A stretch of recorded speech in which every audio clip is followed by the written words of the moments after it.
All right, now we're getting ready to get into our movie review of the week. We went to go see the Meg 2, or not the Meg 2, it's just Meg 2, right? Yeah, Meg 2. Meg 2, the Trench. The Trench. So it has a little tagline on the back of this one. First Meg came out in 2018. Did we see this in theaters together? I did not see it in the theater with you. I don't think I did either. Who I went to see it to the theater Okay. with. I don't think I saw it till after it was on like TV. I think you saw it with me at home. Okay, after. With you, yeah. Gotcha. So when it opened up in 2018, opening box office for First Meg was 45 million. Overall, 145 domestic, worldwide 530. So the $500 million club. And that is one of our co-hosts, Bailey, who is barking at passerbys going past the window. See, Thank we you, can Bailey. edit that out. Maybe not. It might be too ingrained into our conversation. I will look at it later. All right. So, director is for Meg 2 is Ben Wheatley. He also directed. So I will say I had to look up who it was because I'm not familiar with this director. He does not have a very popular filmography, at least to me. Maybe other people have heard of the horror mystery In the Earth or the drama mystery Rebecca. No. Okay. So never heard of these. I think the Meg 2 is his most popular movie thus far. Runtime for Meg 2 was 1 hour and 56 whole minutes. Felt like it? Yep, it did. Budget of 120 million, and currently the box office domestic is 30 million. International is 112 million. If you know how to do quick math, don't worry, I got you. 142 overall for the first weekend. So this movie just came out on Friday. Cinema score B-, which is low for what I'm hearing. That's not great. That's like crisis mode is B-. Yeah, I think anything below a B+, is not great. So people who are unfamiliar with cinema score, what the cinema score is people who stand outside of movie theaters when attendees are exiting and do a poll. Yep. Immediately after they finish watching the film to get their overall feelings about how they feel the film was. So the cinema score is considered a very pure audience ranking because they're getting audiences right after they come out of the theater before they taint their opinion of the film with like discussion with other people and mix their opinions with others. So yeah, and I don't know what cities they like go to. I think they're like bigger cities. I hear they're not middle America. Yeah, which I would love to be like, hey, give me your score. Like, is this for cinema score? Yeah, I would love to be like peak movie watcher dream is to get interviewed. I wonder if they ask you like multiple things. Yeah, we don't know. It's kind of like people who really who aspire to be a member of the survey for like Family Feud. It's like, I've always wanted to be part of the survey for Family Feud. I kind of feel like that about. It's kind of like, or it's similar to, I bet, when you go to Universal Studios and they ask you though, there's like the people outside that are trying to ask you like your experience. You remember that? Yeah. I think it's probably like that. But anyway, B- cinema score for Meg 2, not great. The Rotten Tomato score is, critic score is a 29 whole percent, which is awful. And the audience score is only, 74%. Which makes total sense after having seen this film. Correct. The audience score is dead on. But we'll get into it. Here's the thing. We love, not trash, but we love a good bad movie. We love nonsense action blockbuster films. Just loud and obnoxious. For example, like Moonfall. Great movie. Moonfall would be a great example. We watched that in Dolby. Yes, we did. So loud. Yes. Ears were ringing. If you want to hear the moon fall, you want to hear it in Dolby. You want to feel like the moon's falling on you. You go to Dolby. You go to Dolby. Exactly. So we like bad films. We do. We enjoy them as long as they're fun. Fun bad films. This was not fun. No, it wasn't a fun movie. And I went into it. Before we saw the film, we saw the reviews. We knew the Rotten Tomato. I think the Rotten Tomato score was 0. Yes, it debuted with like 6 reviews. With 6 reviews, the critics' Rotten Tomato score was literally 0.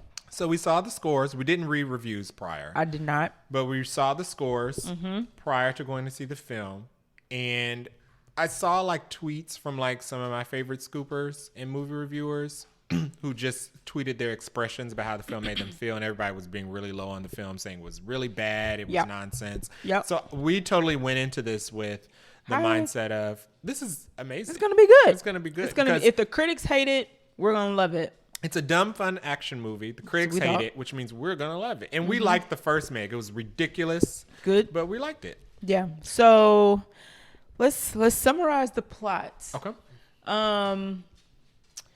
There is, now I should say, I should have watched the first one because I was a little hazy on like what was. I can fill in the gaps. What was continuing. But anyway, the movie is basically about more Megs.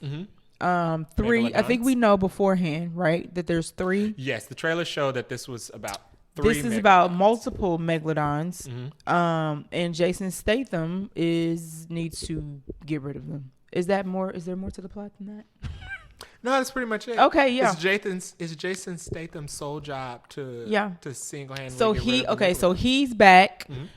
His daughter or his girlfriend's daughter? I guess we don't know. We don't know where she was in the first one. No, was the daughter in the first one? The daughter was in the first one. Okay. So the daughter was in the first one. The daughter's mom was in the first one, and the first movie kind of ended with like a will they won't they thing between Jason Statham and the mom. Okay, so they did. Clearly, they did. Yeah, they did. Let's see. There's a couple people with money in this one. Yeah, some big, the pocketbook characters are in this. The ones who hold the purse strings. Some scientists, some, hee hee ha ha people. Those are kind of the main characters. Outside of Jason Statham and Cliff Curtis. Who is Cliff Curtis? Cliff Curtis played Mac. Who? In the movie? Yes. Who was Mac in the movie? Cliff Curtis. Oh, I didn't know his name was. I like him. I didn't know his name was Cliff Curtis. Yeah, he's been in other stuff. Okay, so Cliff Curtis was also a big role. We like people who've been in other stuff. Yeah, so he was good in this. He was cool. Side characters were there. The side characters were There was one particular side character that we both liked that we wanted to live. Yes. We won't spoil if that person lived or not, but not yet.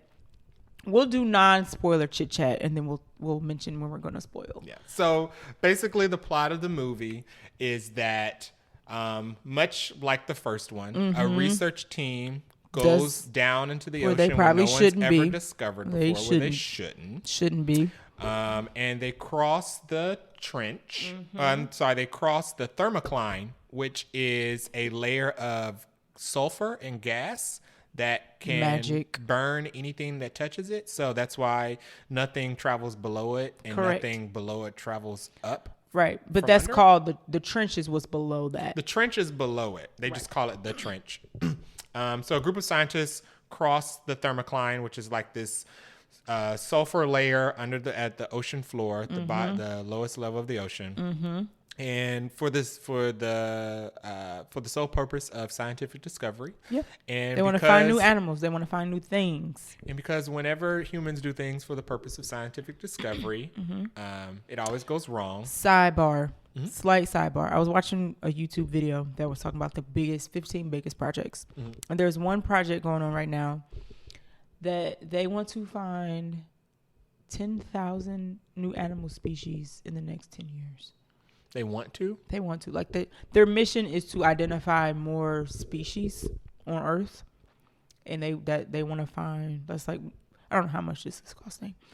I don't know how many above land parts of the Earth that are undiscovered. Oh, it's ocean. It's mostly like ocean stuff. They're mostly like, because humans have not even scratched the surface of ocean. So, I feel like this movie has some lessons then that people should take away. It could, but yeah. I'm sorry. Keep going with your plot.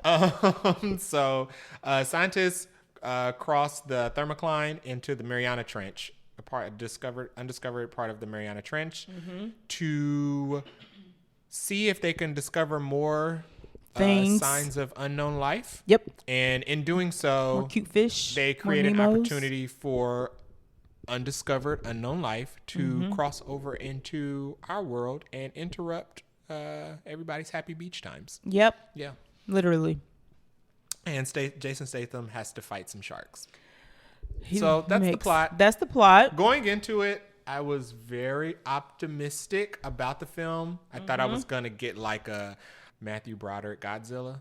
Like that would have been perfect. Yeah. That would have been like, yeah, because it's a current day movie. Yeah, that would have been like a perfect marker for the Meg 2 to hit. Yep. Try to aim to be the bad Godzilla movie, because even that was good. I like the characters. I like the Godzilla. The characters. People don't like it, but I like that one. They hate it, but the characters that would make Godzilla whatever what it was. Yeah.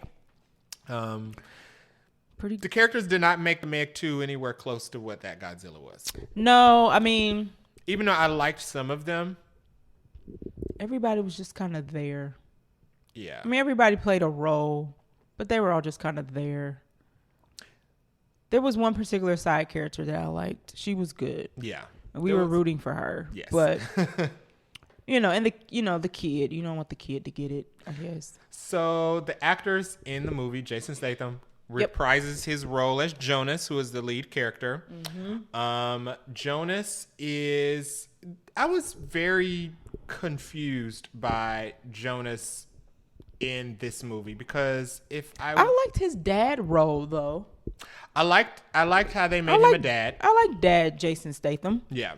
I like how they made him a dad, but I was confused by Jonas in this movie, because in the first movie he was a rescue diver. Oh, okay. And somehow he turned into a ninja. Somehow he turned into an action star. Even though Jason Statham is an action star, the character he was playing was like a diver. His action scenes in the first one were all about diving and swimming to and away from sharks and saving people from sharks. Okay. In this one, he was like Tom Cruise, which is very strange, because where does a rescue diver have time to learn karate? He was basically Jason Statham, which is strange. It did the thing where in Fast and Furious, if you watch the first or second Fast and Furious, there are people who are talented behind cars. And then eventually, as you get further down the line, they all learn karate. Yeah. Oh, they're all like great hand. They be kicking butt. And I'm like, when did y'all have time to learn how to be Avengers? Yeah. Like they turned into the Avengers. And if you watch the first one, it's like, you guys are just regular people. Yeah. Cars. Y'all should not be able to fight off a gang of people by yourself. Yeah, single-handedly. Like all you of have them. Michelle Rodriguez taking down like all of groups of men. They are all mercenaries. It's just like, when did you have time? Don't you have a kid to raise? Right. Something. So Jason Statham returns as Jonas, who's the main character. Who's who is still a rescue diver in this film, but he's also like an environmentalist vigilante. He's trying to save the planet. He's like stopping ships from doing things, oil into the ocean or whatever. But yeah. Jason Statham is back. We have a new character, Wu Jing, who plays the uncle of the little girl in the first Meg, Mei Ying. She's back. Her name's Shuya Sophia Kai. Cliff Curtis is back as Mac, who's kind of like the boss of the ocean aquatic overview station that they work in. Man of One. Yeah. So he's like the boss of Man of One. Paige Kennedy is back as DJ. He kind of plays like the tech guy. The comedic relief. He's the comedic relief. He's the black comedic relief in the show. Which, that's about all for returning characters in this. And then everybody else, it has a pretty large cast. Everybody else are new characters in this. Correct. Our favorite new character, her name is... Well, yeah, what is her name? I'm curious. I'm going to try to pronounce it the best I can without butchering it, even though I'll probably butcher it. All right. Give it a go. Milisanthi Mahut. Okay. So I don't know if she goes by Melissa. Okay, I'm looking her up. I'm curious what else she's been in. Milisanthi Mahut is a new character in this movie. They didn't really say who she plays. Her character's name is Regus. Yep. And it says here that she plays a security officer. I didn't get they never really gave her like a job title in the movie. And if they did, it was so quick that I missed it. She's done some voice work for Assassin's Creed Odyssey. She does she's done some video game voice work, couple stage plays back in the day. She was like the Michelle Rodriguez S character in this one. Yep. Yeah. Yep. Where she was like the woman who had the brawn. Yep. Yeah. I liked her though. I liked her. I liked her especially because she was all about living. That was priority one. She just wanted to go home. She made the decisions I would make if I was in that situation. Correct. Besides signing up to be a part of this farce in the beginning. Mm-hmm. She at least, if I was in this situation, she at least made the choices I would have made as far as, no, we're not going in here. No, we're not going back for this. We need to live. Home safety. Away living. from sharks. Right. Alive. Not doing dumb Breathing. things for the risk of plot. I liked her character. She was my favorite.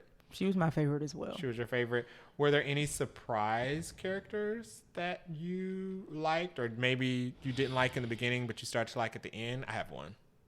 Oh, really? You have one? Let me think. Not surprise characters. At first, I thought the daughter, would be annoying, but she was fine. Mm-hmm. She wasn't too bad.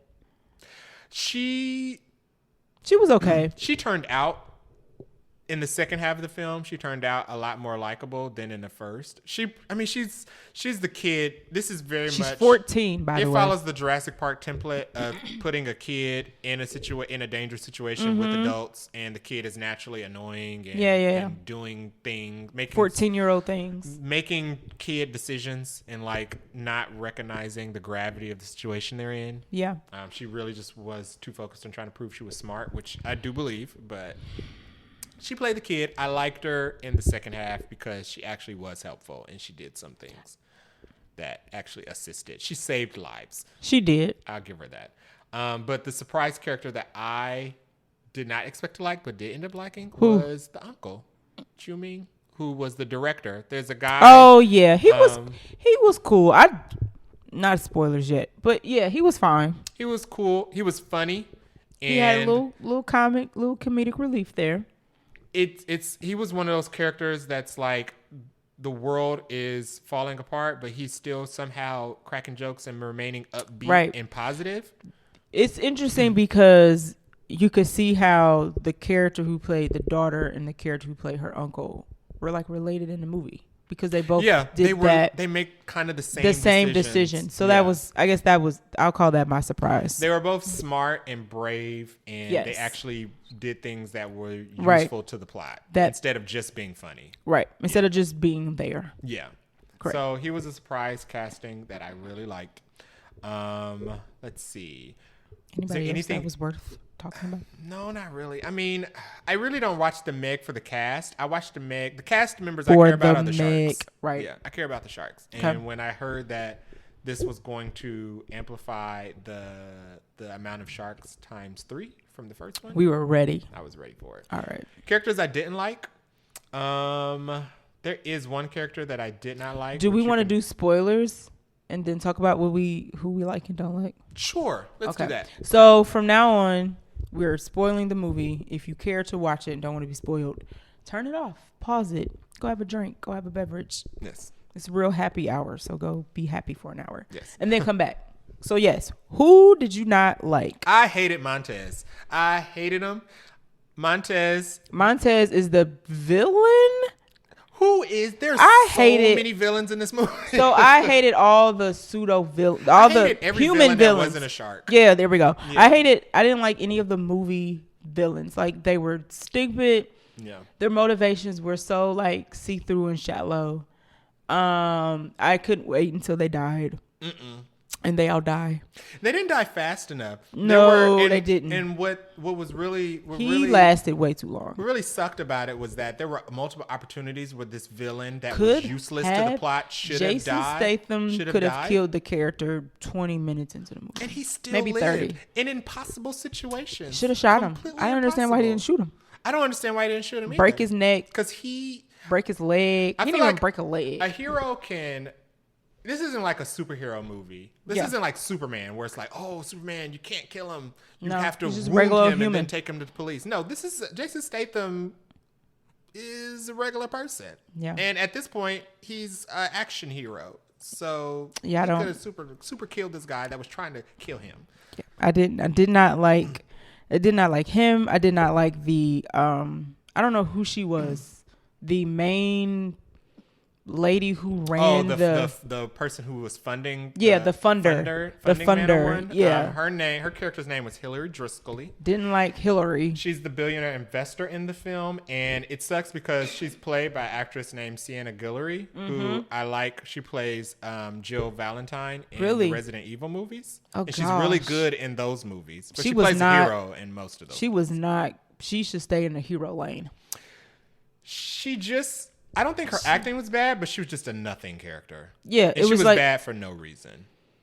Like, so to add context, because right now all we're just saying is these are people we didn't like and they were bad, but we're not actually explaining the plot and why. Okay, right. So the plot of the movie actually is, or like spoiler version, there's a billionaire investor who teams up with the Jason Statham's wife, Ju Ming, girlfriend, whoever she is, she's dead. She gone. Yeah, she not here no more. Which sucks because I liked her in the character. Yeah, in the first so one. it's just Jason Statham and her daughter, which I guess is now his stepdaughter. He has primary custody over the daughter. Right. We'll just call her stepdaughter. I don't know. Yeah, she's 14. She needs somebody.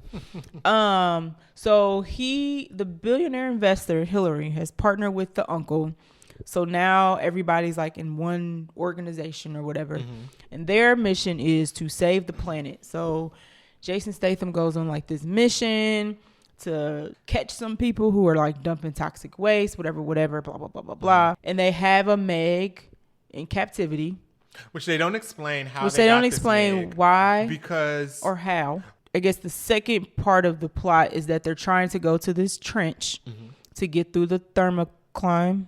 And they built like this exosuit and they got these cool technology. They're making this dive down to the thermocline, whatever.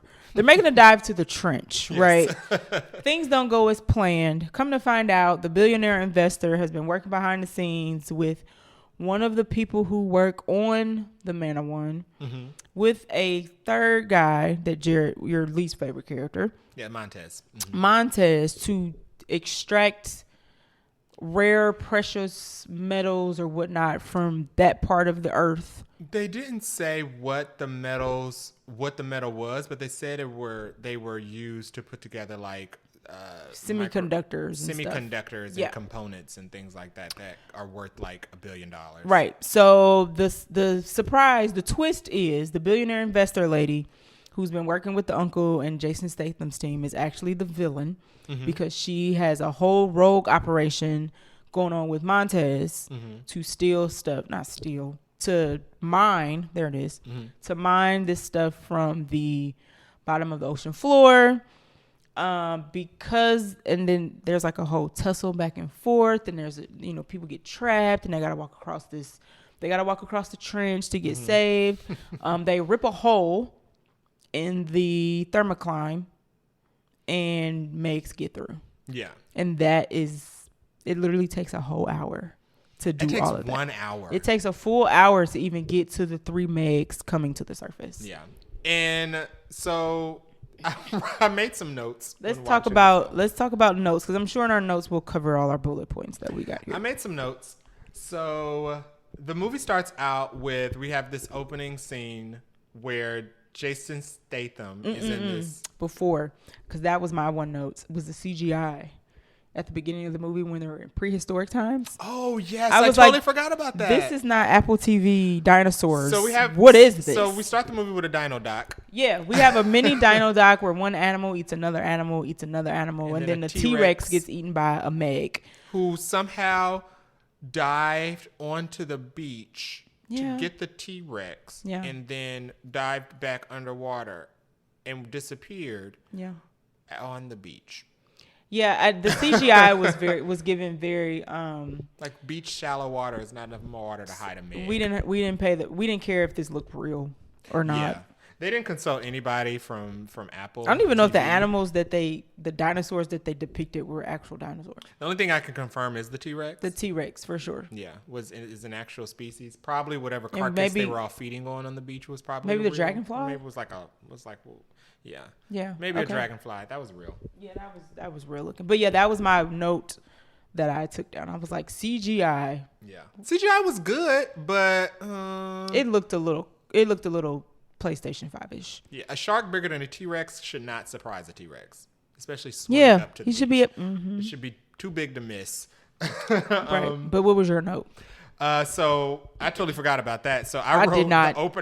I wrote the workout opening scene, which is we open. I guess our first introduction to Jason Statham's character is he's him hiding in a trailer. Well, we don't know that at first. We just think he's in a dark room doing push-ups, pull-ups, and like I want movies to stop. If the lead character is supposed to be like the strong action guy, you don't always have to open with them working out. We know they work out. Prove they're strong. Have to work out because he's hand-to-handing 4 guys with he turns into a ninja. On a boat. We know he at least knows how to do a pull-up. You don't have to show us. He turns into a ninja shortly after that scene that you're talking about. Then he blows out of the side of this wall, and we find out he's actually been hiding in a shipping container on a cargo ship. Yep. Where there are guys who are dumping crude oil and toxic radioactive waste into the ocean. And he's there to take pictures. And this reminded me of a movie that did this better. What movie is that? Which was Tenet. I was gonna say, yep. With John David Washington, the protagonist character, he was working out on it wasn't something. A boat, but it was like a buoy. It was a vessel until it was time for him to get collected or whatever. He slipped in and acted like he was part of the crew doing the crew change out. Yep. It was done better in Tenet, but I mean that's a Christopher Nolan movie. Yeah. I just was like, oh, this they is just funny. needed a Jason Statham fighting scene. Yeah, so I wrote a note about that, and my next note was when did he learn karate? Because when did he learn karate? He had time, and apparently we find out later on that he's been doing this frequently. Like he takes these missions to go out onto these boats and. And they're trying to bust people that are like destroying the environment. He's not taking down the boat single-handedly. He's more like sneaking on the boat, taking pictures of everything so they can have evidence to report them to the proper authorities. But I mean, the guys on the boat that he's going up against have like machetes. Yeah. So the movie kind of kicks off from there. Yeah, it kicks off from there. From there, he just goes. He meets up with the rest of the Man of One crew, and we find out what they've been doing, what they're working on. Mm-hmm. I think the part that I didn't like the most was that, so once the conflict starts and they get trapped down in the trench, they have to walk across the bottom of the ocean floor to get to the safety vessel, whatever. And it takes too long. Well, before that. Oh, okay. What I found unbelievable. So they all go in. They take 2 ships. They take 2 ships down to the trench. All 3 of the crew take 2 ships down through the thermocline to get to the trench. Yep. Somehow. Oh, well, prior to that, wow, so much happened and not a lot happened all at the same time. Yep. So they go to sleep after they get back from their boat mission. Yes. And somehow the Meg that they have in captivity breaks out of the holding pool. So the one Meg that they have in captivity breaks out while they're going down to the trench, and there's no like alarm bells. There's no type of like, wait a minute, this megalodon we've been holding captive is now swimming. Anybody catch that? Anybody? Yeah, no. And this literally Meg has a name. High Key? Or yeah, the Meg has a whole name. Yeah. Like a little cute little pet name. And it breaks out and nobody knows until it's way too late. And there's this thing with the uncle where he has like this clicker and he thinks that he's got the Meg trained. And it's like the scene from Jurassic World where Owen and Blue. It's like an Owen Blue. Yes, it's like an Owen Blue situation. So there's like a running joke throughout the movie where he's got this clicker and he thinks he's got the Meg trained because they have it in captivity, and he constantly gets saved by the skin of his teeth, and he thinks that it's because the Meg was obeying his commands, and it's reality. Because they have a bond, he says. They have a bond. They don't. He's just nuts. Yeah. It's pretty. So they get down into the trench. Rich, stupid, smart. While they're trying to discover new species, they run into the Meg that they had in captivity, Hai-Chi. Yep. Who escaped. They find out that she escaped. They got her tracker. She follows them down into the trench. Sure does. And to meet up with her other Meg friends and to mate because they find out it's mating season. Yep. So that's how we discover that there are 3 Megs. They get down into the trench. They see her mating and they're just trying to discover a new species. But then they find out that there's an entire Yeah, it's a ocean whole facility It's a that's whole been built down road in the facility trench with nobody on it, with nobody on it and no explanation for how they got it down there. and how where all the people went. But they find an underwater station that's been down there for Huge station, a while. It looks like long time. They got people escape down there for a pods very and long everything. time. How they did all this construction. How many times do you think they went up and down through the thermocline, did all this construction, and nothing ever slipped out?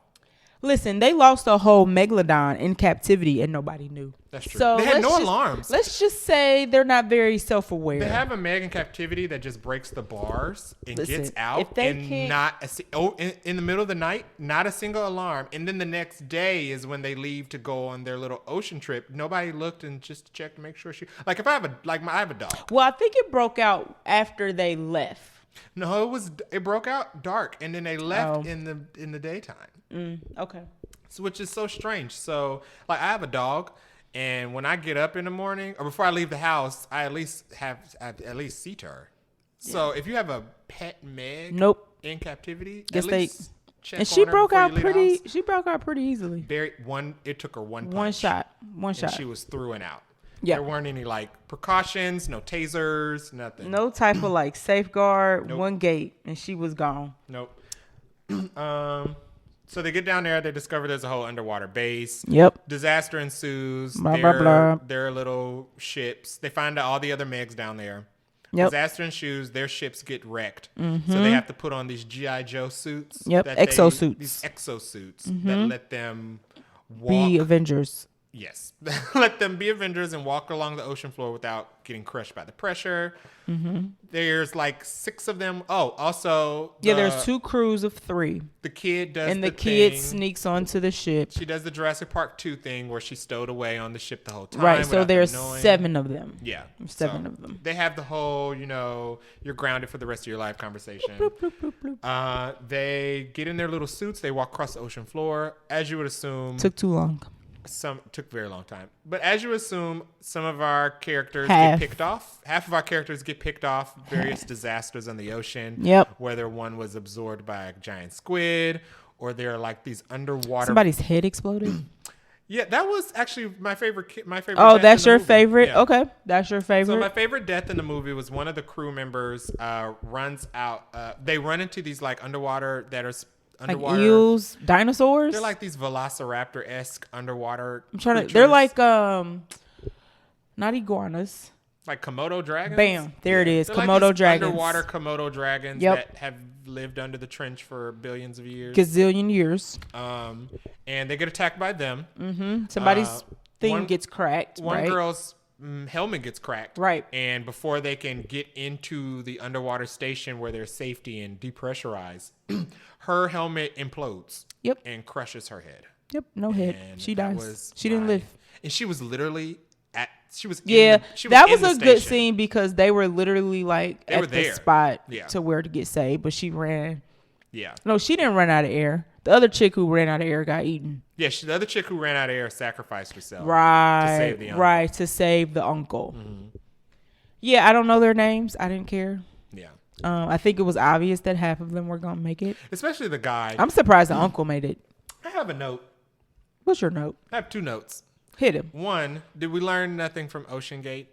This is a good Well, lesson. this movie was already made. This so is a good, which is funny because this movie was made and then this could have happened to the Ocean Gate people. did it not? It didn't. We don't know. Okay. But this had very Ocean Gate-esque elements to it Yeah. where you have like People going down in a place billionaire they shouldn't director, be. CEO personally taking a ship down into the undiscovered waters. Right. Very dumb.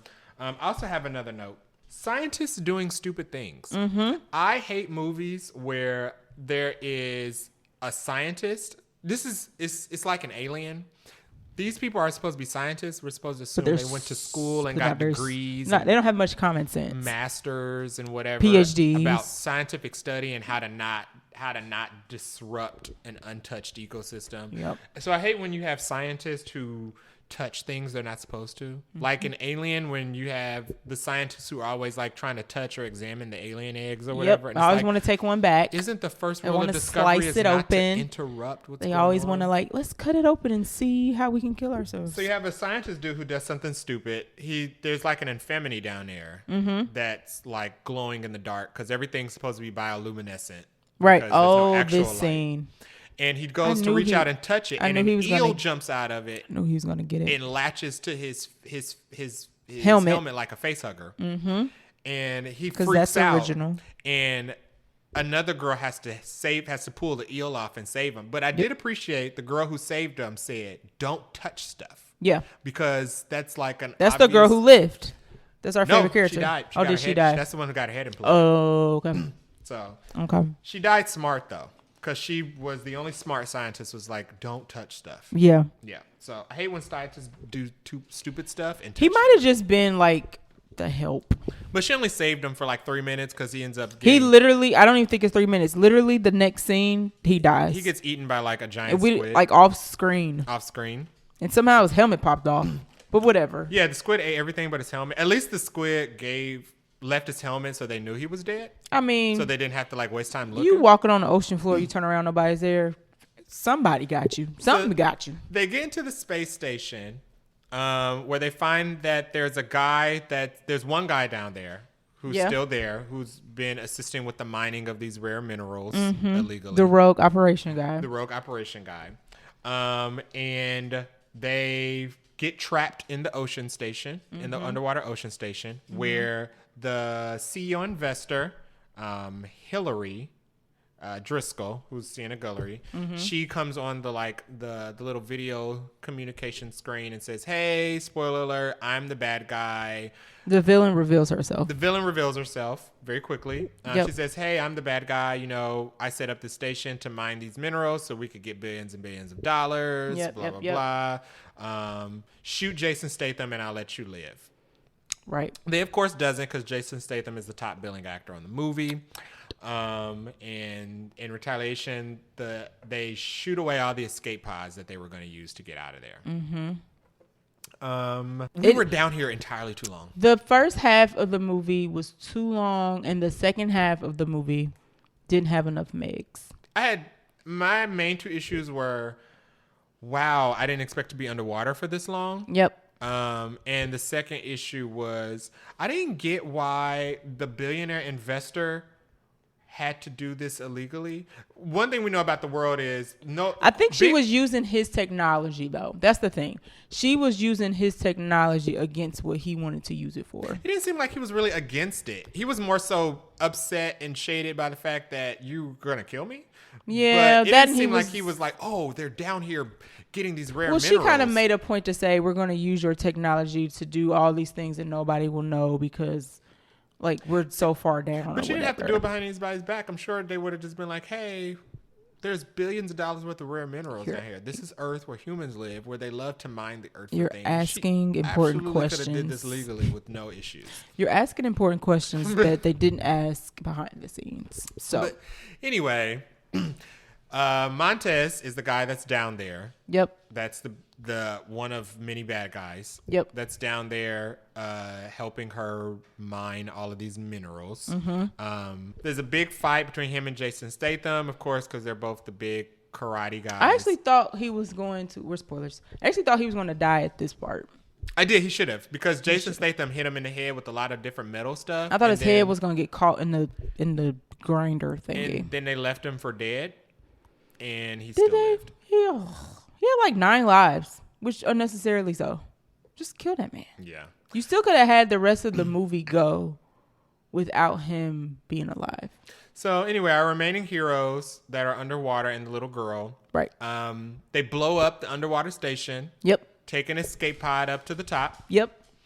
And because they blew up the underwater station, it puts a big hole in the thermocline. No, back up. The hole comes from Montez blowing his people up. Yes, Montez, the villain, who we kind of already knew was a bad guy. Yeah. Unnecessarily blows up his companions because he's trying to get rid of Jason Statham and crew. So there's no evidence of what So there's no evidence of what they were doing, and he sacrifices his people. Because they were already putting explosives down there to mine. Mm-hmm. And they were like, wait a second, we need at least 10 minutes to get out of this area. He's like, sorry. And then he basically blows it up. And that is what blows the hole. So they blow a hole in the thermocline. Yep. And a giant... has a hole in it, basically. And a giant squid gets through. And all three megalodons. And the Komodo dragons. So we have... all of our villains are now on the board. Yes. So humans and animal alike. Now we're back surface side.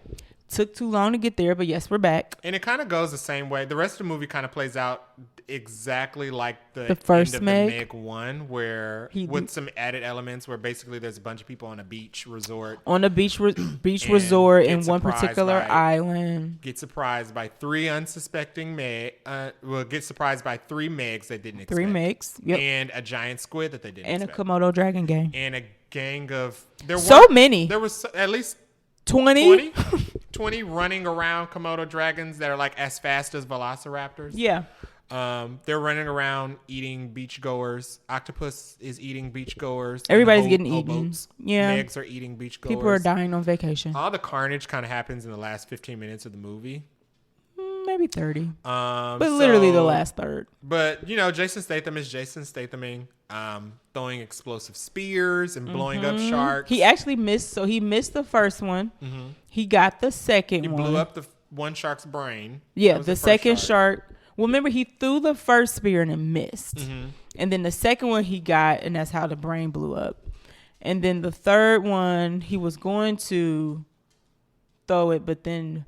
our favorite villain came back from wherever and was trying to kill him versus the shark. Everybody is either dying by giant sharks, a giant squid, or giant Komodo dragons. Mm-hmm. He's idiot still trying to kill Jason Statham. Yes, because he's causing all the wreckage and the carnage. Yeah, I didn't get that plot point. I didn't get why the villain lived to just be focused on Jason Statham. I don't get it either because none of his issues came from Jason Statham. But literally, people are dying because of animals that should not be on land or on land. So Jason Statham uses an explosive spear to blow one shark's brain up. Yep. Uses a helicopter propeller. Yep. By hand. He holds up a helicopter propeller and stabs another Meg through the brain. While it's about to chomp down on him. Mm-hmm. I don't know how. Perfect timing. I don't know how he propped up the Meg or the propeller. Are they hollow? I don't think sharks hollow. No, are propellers hollow? Because he was banging that thing in the water to get his attention. I was like, okay, I'll accept that he's not strong enough to hold it up. Mm-hmm. But then when he used it to kill it, I was like, how did he lift? Okay. Yeah. It was kind of it was like the size of like a video game sword when they have like those big obnoxious swords. Like three of those together. Yeah, 3 of those together. So he kills one by stabbing it in the brain with the helicopter propeller. Mm-hmm. That's right. And then the third one is the one from the beginning. The one that they had in captivity, Haiku. She swims away. Yeah. And chases a school of dolphins instead of eating everybody else. So there's still a Meg at the end of this movie. And everybody on the beach has a drink and laughs at the possibility that the shark that they had in captivity that possibly is now pregnant is just out in the world. Yep. And some of their friends are dead. Yep. A lot of their friends dies because she gets eaten by one of the Komodo dragons. Komodo dragon eats the investor. How does Montez die? I forgot. Oh, he gets eaten by a shark. Eaten by a Meg. He gets eaten by one of the Megs. Because he was bleeding on the dock. And somehow Jason Statham lets him get eaten by a Meg. Yeah. Yeah. Yeah, it was... There should have been more Meg. For there to be 3 megalodons in this movie, I think they may have taken less than 10 minutes of screen time. Yeah. Maybe 10 minutes. Too much focus on the Komodo dragons. Yeah, that's one thing I would have changed. We did not need the octopus, the squid, whatever. I would have gotten rid of all the human bad guys and all of the Komodo dragons. It should have been like Deep Blue Sea. Which it was just about the sharks. Which was literally just about, I mean, it was mostly underwater, but it was still about the sharks. Yeah, the only villains in this movie should have been the sharks. And that's why the first one, I think, was good, because the villain was a shark. They weren't doing too much. The sharks were pretty much the background villains through this movie, because you barely saw them. You spent more time with them fighting the humans than you did with the sharks. I didn't mind the squid. The squid was a new, interesting element. And they got rid of the squid pretty quickly.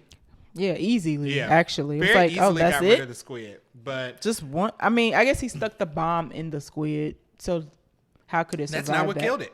If you remember, the squid still came back for him. And then the Meg came back. Oh, you're right. The Meg killed the. They tussled. And there was a Meg. There was a giant shark versus giant squid Actually, they tussled. And we didn't know who killed who, because then they just moved on to the next scene. Yeah. And then next thing, like, oh, it must have been the megalodon must have won, because it's back. We didn't see the squid's dead body. No. He just kind of carried it off, and then the Meg came back. Yeah. So I would have changed that. I would have gotten rid of all the villains except for the Megs. Yeah, I just would have made it a strict shark movie.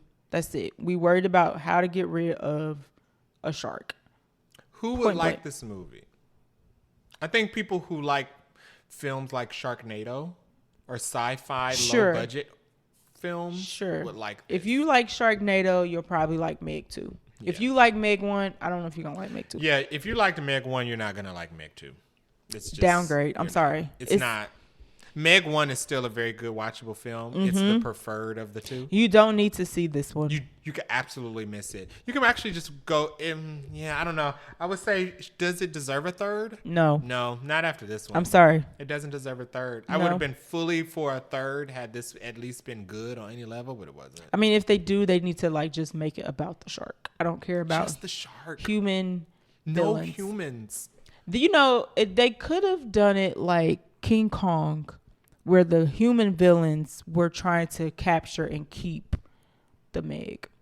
In this one, the human villains were just trying to get rid of the Meg so they can keep mining. And I don't care, I didn't really care about the mining in the trench. They made the Transformers mistake, where the Transformers movie should have just been about good Transformers versus bad Transformers. And instead, you have human subplots. You have these human bad guys who have this corporate interest, and that's what made always corporate interest. Bad. It's kind of boring. We know there's corporate interest. You don't have to put it in a movie. We know that the corporation will be interested in this. We know humans are Make it about people trying to survive being eaten by giant sharks. Yep. We agree on that. Godzilla movies because they're trying to determine the corporate interest of having a giant lizard. Just focus on the monster. One thing I would change, I would cut the whole intro with the prehistoric scene. Didn't add anything to the movie. We didn't need to see a Meg eat a T-Rex. And that at least would have saved us 5 minutes. Yeah. And then I probably would have gotten rid of the squid. Didn't add anything for me. I would have kept the squid. I would have kept when they went under the trench and got shipwrecked. Yeah. And then had to find a way out.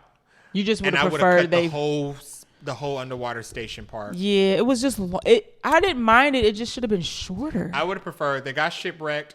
They had to go for a little walk. We pick off some of the people so we get interesting kills, and then they get rescued. Really long time. And then they go back up top. Yeah, it was just I was just like, when are we going back? Yeah. Above to the above world. To quote The Little Mermaid. So I wouldn't recommend this to anybody. Favorite scene was the girl's helmet imploding because I thought that was cool. I thought it was a cool way. My favorite scene was actually when we thought the uncle was a goner when he got eaten. We thought that the uncle got eaten when he was... that was my favorite scene because I actually thought he was dead. And then he shows back up on the ship. Yeah. So that was kind of... Like, they kind of played with us. Actually, he almost died like 3 times in this movie. He almost died then. He almost died when they went diving and the rocks fell on him. He almost got eaten by the Komodos. He almost got eaten by the Komodos. He's a survivor. Almost got eaten by a squid. He's like Reba. He's a survivor. Favorite line? My favorite line would be... Oh, you wrote it down. We do what's in front of us. One problem at a time. That was cute until they said it one too many times. They said it over and over. I was just like... They were really trying to hammer home the lesson is we do what's in front of us. Yeah. But I don't have a favorite line. There wasn't really very many lines in this one. And the reason I wrote that one down because I was like, it's not going to get any better than that. My favorite line was when Regis told Jason Jonas, his character, that she knew she couldn't shoot him in the heart because he didn't have one. That was a good one. It was a good one. That was a little ha ha ha. We like almost died. I almost killed you, but I knew I wasn't gonna kill you. Final words about the movies and our rating. Okay, so final words about the movie. Long. This was way too long. Too long and not enough Meg. That is my final. That's my final thoughts. 30 minutes shorter. It could have been one of those good hour and a half movies. Yes. Those hour and a half movies. When they're ridiculous, they do really well. And it's great to like just throw on the TV when you're at home and you're folding clothes or trying to do something to have background noise. John Wick is a perfect example of hour and a half, good time. Yeah, great time. Little plot. Worth the theater? Absolutely not. Please send me your money if you're. I would say this is a wait for streaming. Yeah. Like watch it if you've seen the first one and you're already curious about the second one. Just go ahead and save us some streaming. I don't want my money back, so I'm not going to say it wasn't worth watching. If you've seen the first one and you're curious about the second one, watch this one at home. At home. If you've seen the first one and you're interested in a sequel to the first one, do not watch this because this might taint your experience about the first one. Yeah. You're going to wish you hadn't seen it. You're going to wish you saw the Meg one and it was just... It was just left alone. Yeah, I'm disappointed. I'm sorry. I'm disappointed. Yeah. It's our first episode and we thought we have a banker. But hey, that's what movie reviews are about. We don't know how good the movie is or how bad the movie is until we watch it. So hopefully Blue Beetle turns our luck around. Ooh. All right. Our next review, since there's no movie coming out. No theater movie that we're going to go see. No theater experience movie that's releasing this coming weekend. Yeah. We do have a movie coming out to streaming, Netflix which is special. Heart of Stone. I don't know a whole lot about this. I saw a trailer for it and it's been described as Gal Gadot's Mission Impossible. I was going to think about it. Oh man. There's another correlation. Yeah, Mission Impossible, but it's also like something else. Salt? Maybe. It's very like we've seen this movie before. Yeah. So, but we just talked about how we loved Gal Gadot and Wonder Woman, so we're not going to shade it before we've seen it. I think now that the Wonder Woman 3 news came out, this will be a good test to see if she's ready to come back as Wonder Woman. Because you know what my favorite movie is that she's in. Your favorite movie? What's my favorite? Red Notice. Oh, I hate that movie so. I don't think that's I think that's not only your favorite movie. I think Red Notice is everybody in the world's favorite. Oh my God. It's so good we didn't start our podcast with that because that is I want my time back and I'll never get it back. So yeah, Heart of Stone, August 11th, comes on Netflix starring, let's see who's in it. Gal Gadot. Okay. And that's all, folks. That's all. Oh, look, the guy from Jared's favorite movie, Gran Turismo. That is Gran Turismo is my most anticipated movie that I can't wait to stop seeing the trailer for. Yeah. Gal Gadot. There's Jamie Dornan. Who's that? From 50 Shades fame. I didn't watch 50 Shades. I skipped by that. He ain't been in nothing else either. No, because he was in 50 Shades. Yeah. That's what happens. Yeah, okay. So that is our next review. I'm excited. I haven't seen a good Netflix original movie in a while. The Gray Man was disappointing. Oh, that's a lie. What? Extraction. We were know what they're doing with Extraction. We were late on the Extraction boat, but Extraction's good. And it's really I haven't watched the second one yet. Extraction is one of those movies that you go into expecting just good, dumb, fun action. And you get more. Was. You get more than that. If you like John Wick, you would like Extraction. Yeah. And Chris Hemsworth, if you like a serious Chris Hemsworth, because he's not like Thor. He's more serious in this one. He's like a very serious, like a Jack Reacher type of action. Yes. Hero. Correct. Yeah. Correct. So anything else we got coming up this week? Just that. I'm going to watch Heart of Stone. Both of us have been playing some Final Fantasy 16. Yep. So I need to catch up to where Jared is. She needs to catch up.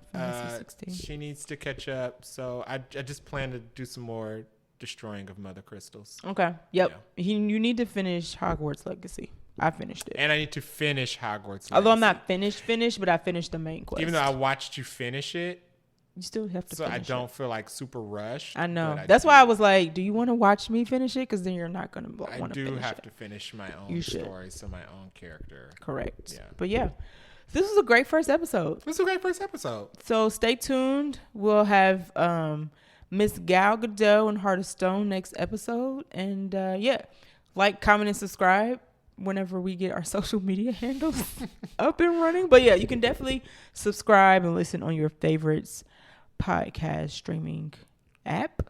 Yeah. And make sure if you're listening to us on Apple Podcast or any other podcast platform that takes a rating, yes, please rate us. Rate and share. Yes. Share a link, even if you, just like, I listen to these two cool cats talking about movie stuff, so you should give it a listen. Yeah, we appreciate it, and we really do appreciate it. All right. So thanks for listening in to the first episode of Real Happy Hour. Hey, and we will talk to you guys next week.